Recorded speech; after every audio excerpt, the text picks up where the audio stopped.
गणनायकाय गणदैवताय गणाध्यक्षाय धीमहि गुणशरीराय गुणमण्डिताय गुणेशानाय धीमहि गुणातीताय गुणाधीशाय गुणप्रधीमहि एकदन्ताय वक्रतुण्डाय गौरीतनयाय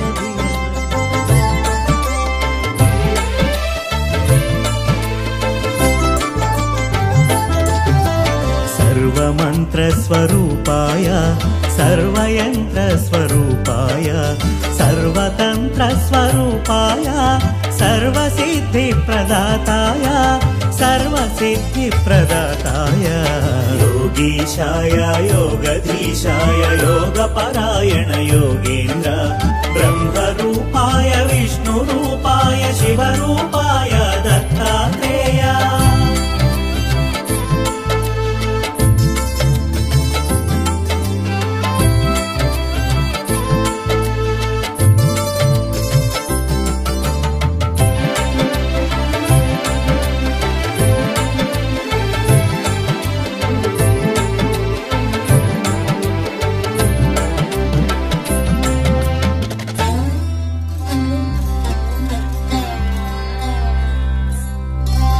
शूलहस्ताय कृपानिधाय जराजन्ममूल विनाशकाय शूलहस्ताय कृपानिधाय जराजन्ममूल विनाशकाय भवपाशमूला विमुक्ताय सर्वरोगहर दत्तात्रेय कर्पूरकान्तिदेहाय वेदशास्त्र परिज्ञानाय कर्पूरकान्तिदेहाय वेदशास्त्र परिज्ञानाय मूर्तित्रय स्वरूपाय दिव्यरूपाय दत्तात्रेय योगीशाय योगधीशाय योगपरायण योगेन्द्र ब्रह्मरूपाय विष्णुरूपाय शिवरूपाय दत्तात्रेय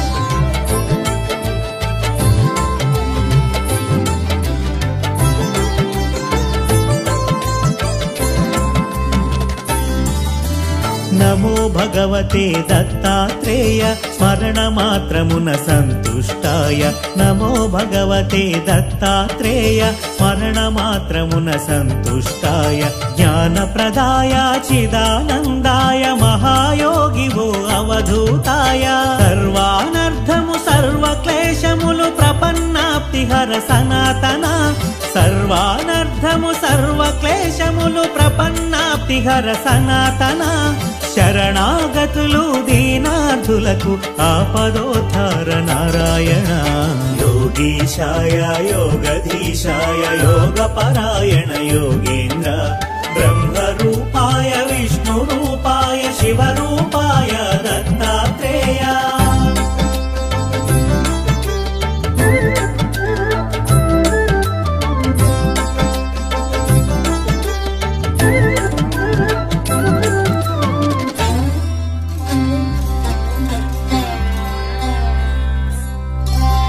గురువైలలో జనించి దైవం గురువుగా సాక్షాత్కరించిన గురువైలలో జనించి దైవం గురువుగా సాక్షాత్కరించిన దత్తాత్రేయుని అవతారం నిరంతరాయం అతి రహస్యము కామక్రోధ మద మాత్సర్యములు దేవదత్తముగ జయించి త్యజించ కామక్రోధ మద మాత్సర్యములు దేవదత్తముగ జయించి త్యజించ మనుజులందరకు మనోవికాసం ప్రేరణమే అవతార లక్ష్యం योगीशाय योगधीशाय योगपरायण योगेन्द्र ब्रह्मरूपाय विष्णुरूपाय शिवरूपाय दत्तात्रेय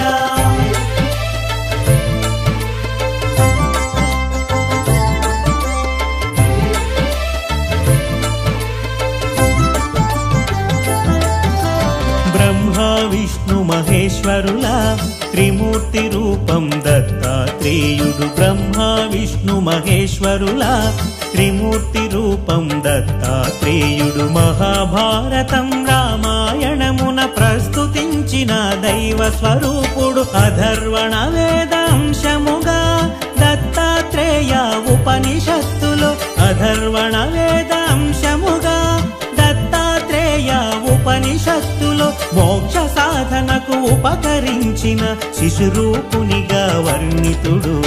యోగీశాయ యోగధీశాయ యోగపరాయణ యోగేంద్ర బ్రహ్మరూపాయ విష్ణురూపాయ శివరూపాయ దత్తాత్రేయ.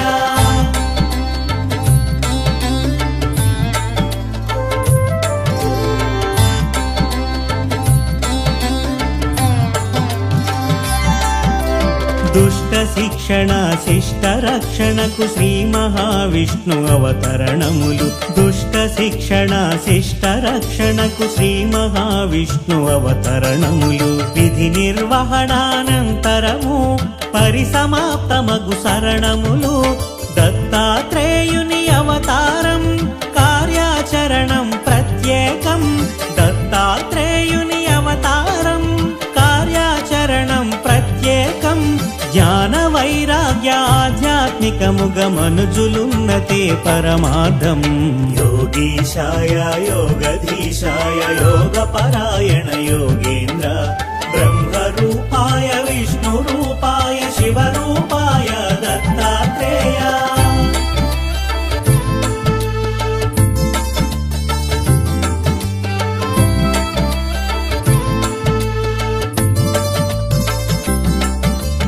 అంబరీషుడను రాజు పూర్వము హరిచింతనము అతిథి సేవలతో. అంబరీషుడను రాజు పూర్వము హరిచింతనము అతిథి సేవలతో. ఏకాదశి వ్రతమాచరించగా దూర్వాసుండట కరుదెంచే.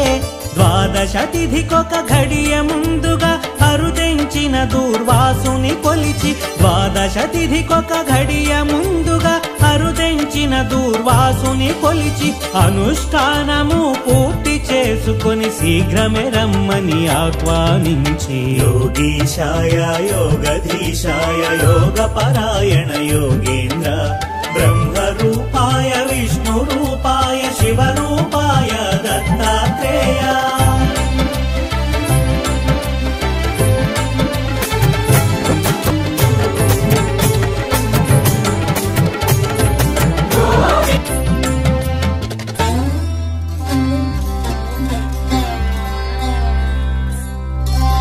పారణ సమయం మీరుతున్నను మహర్షి అంతకు రాకుండుటచే.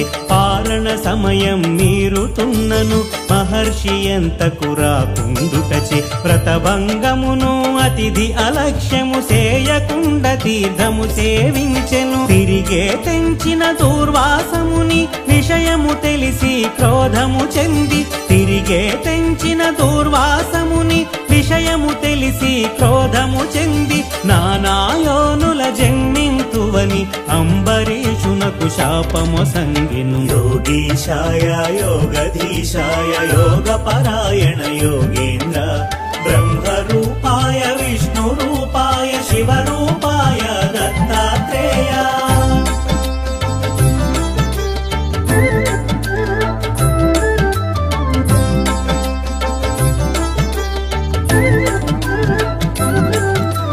భీతి చెందిన అంబరీషుడు మహావిష్ణుని శరణు వేడగా. భీతి చెందిన అంబరీషుడు మహావిష్ణుని శరణు వేడగా. శ్రీహరి అంతట సాక్షాత్కరించి భక్తుని రక్షణగాతా నిలిచే. ముని శాపము వ్యర్థము కానీక హరియే దానిని ప్రతిగ్రహించి. ముని శాపము వ్యర్థము కానీక హరియే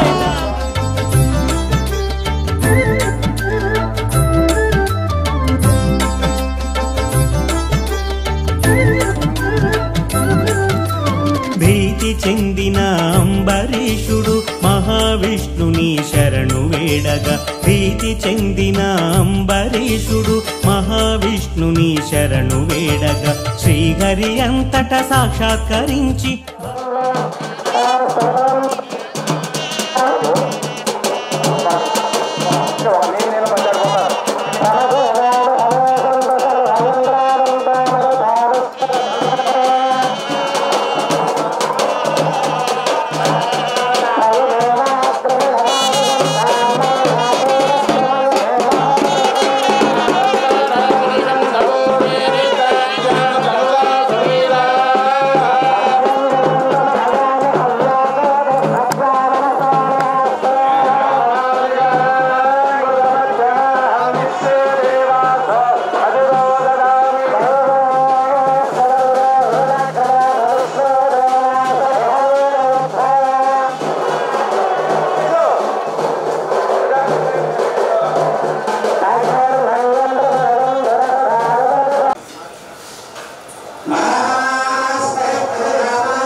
गणनायकाय गणदैवताय गणाध्यक्षाय धीमहि गुणशरीराय गुणमण्डिताय गुणेशानाय धीमहि गुणातीताय गुणाधीशाय गुणप्रविष्टाय धीमहि एकदन्ताय वक्रतुण्डाय गौरीतनयाय धीमहि गजेशानाय भालचन्द्राय श्रीगणेशाय धीमहि एकदन्ताय वक्रतुण्डाय गौरीतनयाय धीमहि गजेशानाय भालचन्द्राय श्रीगणेशाय धीमहि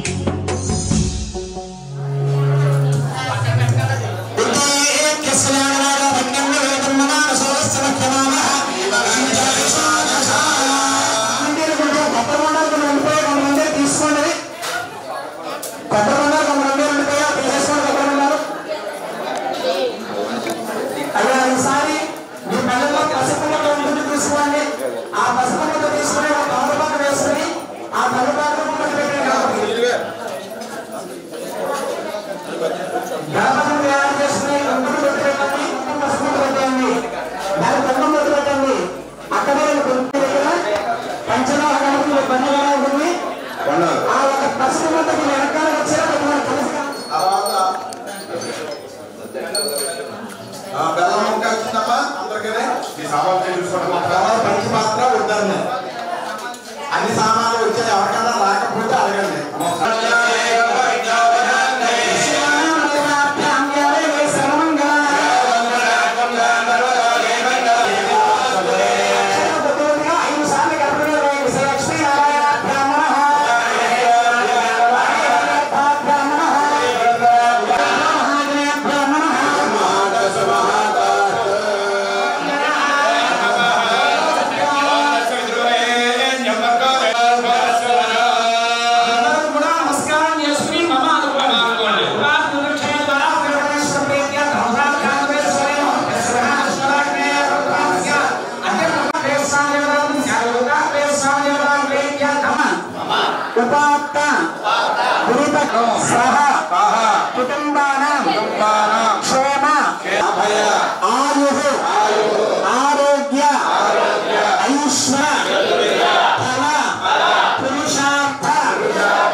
చెప్పినట్టుగా మంత్రం చేసిన వాళ్ళందరూ కూడా చాలా పుణ్యం పురుషార్థం. అన్ని దర్శనానికి కాదు మీరు వచ్చింది భావం చేయడానికి, మనసు లగ్నం చేసింటేనే దీని ఫలితం ఉంటుంది ఆ ఏడపాలు. కాబట్టి ఇప్పుడు ఎంత సైలెన్స్ కొన్నారో ఎప్పుడు మీ ఈ మాట తప్ప రెండో మాట వినపడకూడదు. అమ్మ సేవా టీం వారు మీరు కూడా ఎక్కువగా మాట్లాడుతున్నారు, మాట్లాడకండి. తర్వాత ఇక్కడ పల్లెల్లో పువ్వులు ఇప్పుడే చెప్పాము మేము మాట్లాడతాని పూజ చేయడానికి మాట్లాడాలి. తీసుకుని గణపదేవి నమస్కారం పెట్టండి. తాంబూలాన్ని సర్వోపచారాన్ని సమర్పయామి. కోటి సూర్య సమ సర్వదా రోజుని ఎదురు పెట్టి ప్రార్థించండి. ఆదిర్దేహి యశోదేహి శ్రీయం దేహి గణనాయక శ్రీ మహాగణపతి ప్రార్థన నమస్కారం తర్వాత ఆడవారు మగవారి చేతి కట్టండి.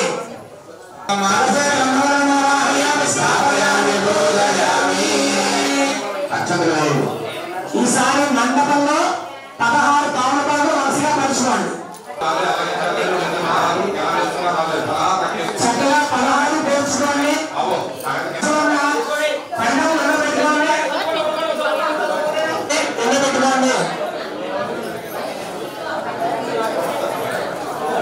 మాట్లాడకండి. ఆడవారు పసుపు కొమ్ము చెక్క బుక్క చేంజ్ చేస్తారు. అందరినీ చూడడానికి ఇక్కడ నాకు సరిపోదు పరిస్థితి.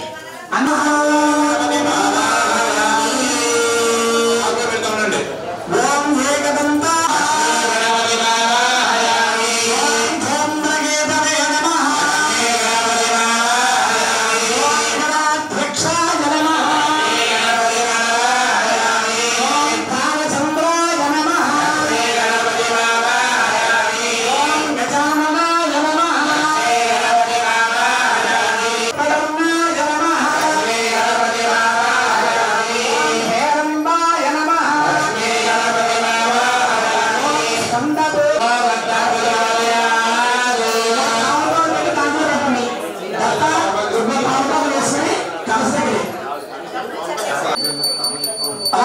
మండపాలు చుట్టూ వ్యవసాయం జరుగుతుంది. భరత్పత్ర భరత్వంలో నారాయణ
అంటే చంద్రుడు తన యొక్క తేజస్సు అంతా కూడా భూమి అంతా సంఖ్యలో పౌర్ణమి.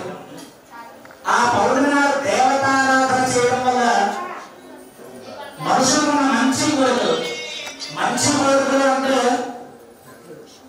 ఆ కోరికలను ప్రజలకు ఉపయోగం కలగాలి. అంతేగాని నేను ఎంతమైన కోటీశ్వరుని అవ్వాలి లేదా నేను ఒక్కడిని మాత్రమే అవ్వాలి అనుకునే కోరికలు కాదు. 10 మంది బాగుండాలి, ఆ 10 మందిలో మనం ఉండాలి అనుకోవడం నిజమైన కోరిక. ఎందుకంటే పూర్వం ఒక కష్టం అయితే 10 లక్షలు పడతాయి, ఒక కష్టం అయితే పక్కన ఉన్నామో లేదో కూడా అడిగి తెలియదు.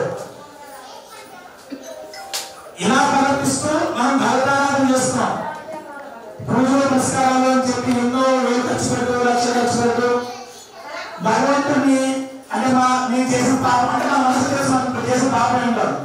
ఆ పాపం నివృత్తి జరగాలంటే మనం చేస్తున్నాం. మనిషి కర్మ అనేది తొలగాలంటే 4 కార్యాలు చేయాలండి. దేవయజ్ఞం, పితృయజ్ఞం, మనుష్యయజ్ఞం, ప్రాణయజ్ఞం 4. దేవయజ్ఞం అంటే దేవతా కార్యక్రమాలు, మనుష్యయజ్ఞం అంటే దానధర్మాలు, పితృయజ్ఞం అంటే చనిపోయిన పెద్దలకు కార్యం చేయడం, క్షమయజ్ఞం అంటే పురాణాలు ప్రవచనాలు వినడం. వీటన్నిటి ద్వారా కూడా మనిషికి పాపం తొలగి వాడికి ఉత్కృష్టమైన జన్మ కలుగుతుంది. మన సంకల్పంలో చెప్తారు ఎన్నో జన్మలు ఎత్తితే కానీ మానవ జన్మ అనేది లభించదండి. మానవ జన్మ లభించిందంటే చాలా అద్భుతమైన విషయం. ఎందుకంటే పశుపక్షాలకి ఆకలి నిద్రలు అన్నీ తెలుస్తాయి, జ్ఞానం లేదు. ఒక్క మనిషికి మాత్రమే జ్ఞానం ఎలా ప్రవర్తించాలో తెలుస్తుంది. ఆ జ్ఞానంతో ప్రవర్తించిన మనిషి మాత్రం ఉత్తమ వర్గాలు కలుగుతాయని చెప్పి భగవంతుడు చెప్పాడు. చాలా మంది అంటారు నాకు భగవంతుడు లాగే రాశాడు, భగవంతుడు లాగే రాశాడు. భగవంతుడు పుట్టించిన మాత్రం పుట్టించాడు కర్మతో. మనకు ఆ జన్మలో ఏ కర్మ ఉందో ఆ కర్మలో జన్మలో పుట్టించాడు. జ్ఞానాన్ని మనిషిగా పెట్టాడు. అంటే మనిషిగా బతికాలనుకో తర్వాత జన్మనే లేదు. ఈ జన్మలో కూడా ఆ భోజనం వాసనతోనే నేను కర్మ చేస్తాను, పాపాలు చేస్తాను, నష్టాలు కలిగిస్తాను అనుకుంటున్నాం అనుకోండి, మళ్ళీ అన్ని జన్మలు చెప్తాడు అవసరం వాడి మోక్షం. కలియుగంలో మనిషి తెలిసి కానీ తెలియక కానీ చాలా పాపాలు చేసుకుంటాడు. ఆ పాప నివృత్తి ఎలా కలగాలని భగవంతుడు చెప్పినది పరాశర స్మృతి. దాంట్లో స్మృతి ఒకే విషయం, దేవతారాధన కష్టాల్లో ఉన్నవాడికి సహకారం చేయడం. కష్టాల్లో ఉన్నవాడు సహకారం చేయడం నేను ఎవరు కోరిక సంపాదించి ఎవరికి పెట్టకుండా నష్టపోయాడు కూడా వాడికి సహకారం చేయడం లేదు. తినడానికి తినేని వాడికి తిని పెట్టండి, పశువులకి గ్రాసం వేయండి, ఎండాకాలంలో పశుపక్ష్యాలకి నీళ్లు పెట్టండి. ఇవి దేవతా కార్యక్రమం. ఇవన్నీ కూడా దేవతా కార్యక్రమాలు. ఈ కార్యక్రమాలు చేయడం ద్వారా మనకి గత జన్మలో చేస్తున్న కర్మంతా నివృత్తి మోక్షాన్ని ప్రసాదిస్తాడు భగవంతుడు. చాలా మంది మేము కాశీ వెళ్ళాలి అనుకుంటారు. కానీ అందరికీ తెలియని విషయం ఏంటంటే కాశీ కన్నా అత్యంత శక్తివంతమైన క్షేత్రం పిఠాపురం. ఎందుకంటే కాశీలో కామదేవుడు, పరమేశ్వరుడు మాత్రమే నిక్షేపమై ఉన్నారు. మన పిఠాపురంలో అలా కాదు. పిఠాపురంలో శివకేశ్వర స్వరూపం 2 ఉన్నాయి ఒకే చోట. కుక్కుడేశ్వరుడు స్వయం గుణాలేశ్వరుడు అయితే పంచమాధవ క్షేత్రాల్లో కుంటిమాధవ ప్రత్యక్షం. వీళ్ళు ఇద్దరు స్వరూపమైనటువంటి దత్తాత్రేయుడు. అలాగే అష్టాదశ శక్తి పీఠాల్లో 10వ పీఠం ఆవిర్భవించింది. ఇవన్నీ ఒకే స్థానంలో ఎక్కడ ఉన్నాయి. మీరు కాశీలో కూడా గైలో ఉంటాడు విష్ణువు, కాశీలో పరమేశ్వరుడు ఉంటాడు. అలా ఉన్నప్పుడు గైలో ఉన్న స్వామివారిని ప్రార్థించగా ఆయన బిందు మాధవులుగా కాశీలో ఆవిర్భవించాడు. అంటే మొట్టమొదటిగానే రాలేదట, మొట్టమొదటిగానే వెలిసేదట. బిందు మాధవుడు ప్రయాగంలో వెలిసాడు. వెలిసిన బిందు మాధవుని ప్రార్థించడం ద్వారా అంత దూరం వెళ్ళి దర్శనం చేసుకోలేకపోతున్నాం స్వామి అని చెప్పి ప్రార్థించడం ద్వారా కాశీలో ఆయన ఒక క్షేత్రం కూడా ఆవిర్భవించాలి. కానీ మన పిఠాపురం గారు స్వయంగా పిఠాపురం ఏక స్థానంలో ఈ దేవతలందరూ కూడా ఆవిర్భవించున్నారు. పరమ పవిత్రమైన పితృక్షేత్రం. దీంట్లో దేవతా క్షేత్రము, పితృక్షేత్రము 3 గజల్లో అంత్యగయ, పాత గజ. చాలా మంది పాత గయ పాత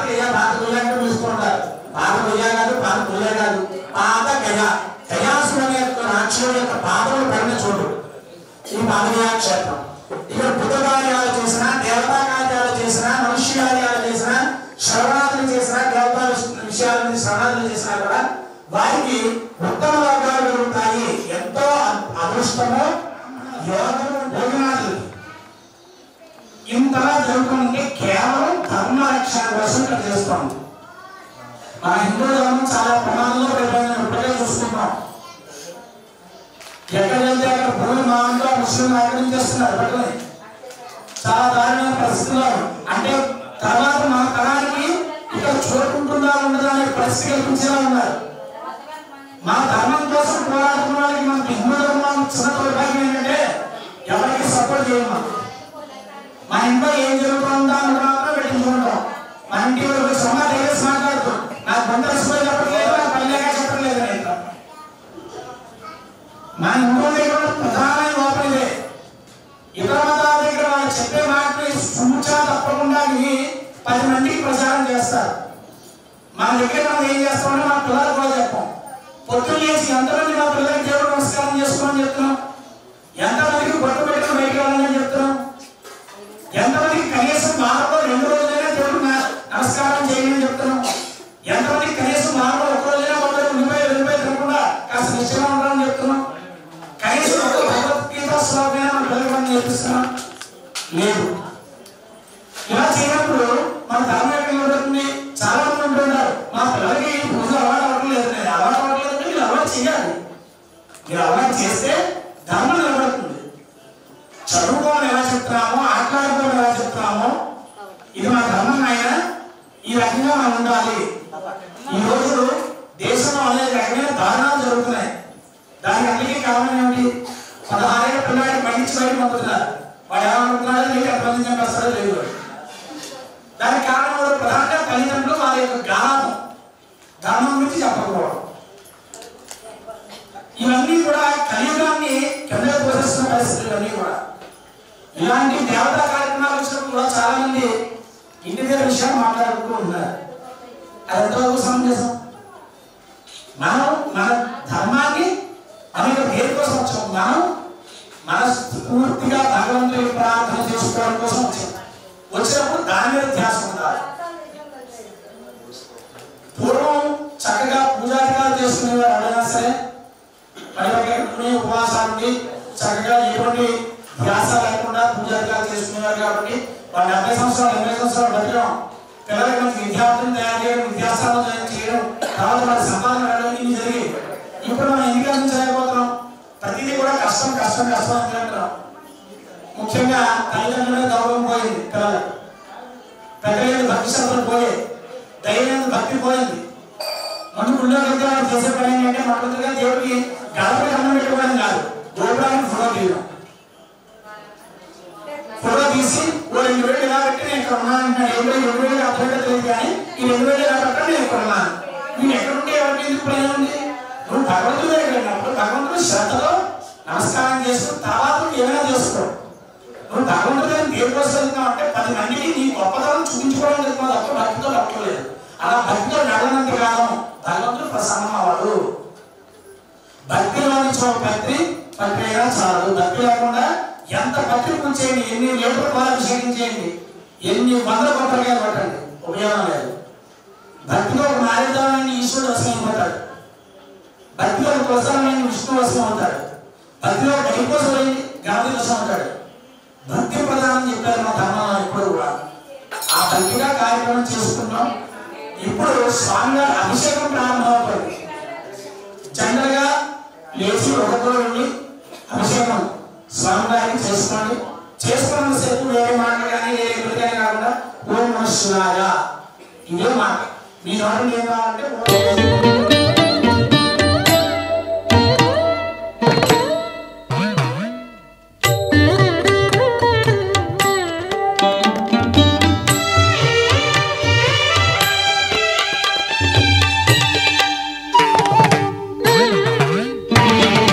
బ్రహ్మమురారిసురార్చితలింగం నిర్మలభాసితశోభితలింగం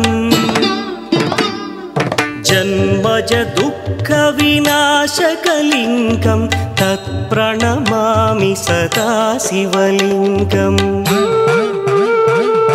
देवमुनिप्रवरार्चितलिङ्गं कामदहन करुणाकरलिङ्गम्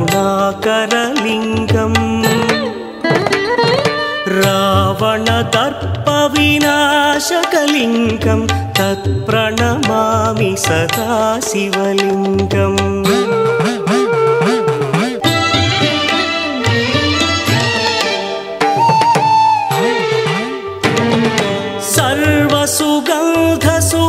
सर्वसुगन्धसुलेपितलिङ्गं बुद्धिविवर्धनकारणलिङ्गं सिद्धसुरासुरवन्दितलिङ्गं तत्प्रणमामि सदा शिवलिङ्गं कनकमहामणिभूषितलिङ्गं फणिपरिवेष्टितशोभितलिङ्गम्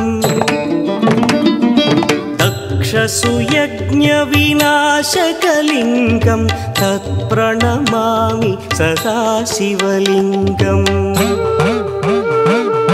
कुङ्कुमचन्दनलेपितलिङ्गं पङ्कजहार सुशोभितलिङ्गम्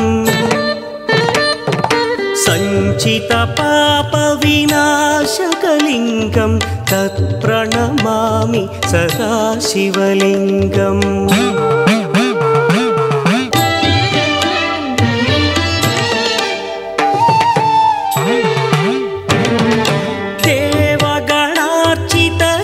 देवगणार्चितसेवितलिङ्गं भावैर्भक्तिभिरेव च लिङ्गं दिनकरकोटिप्रभाकरलिङ्गं तत्प्रणमामि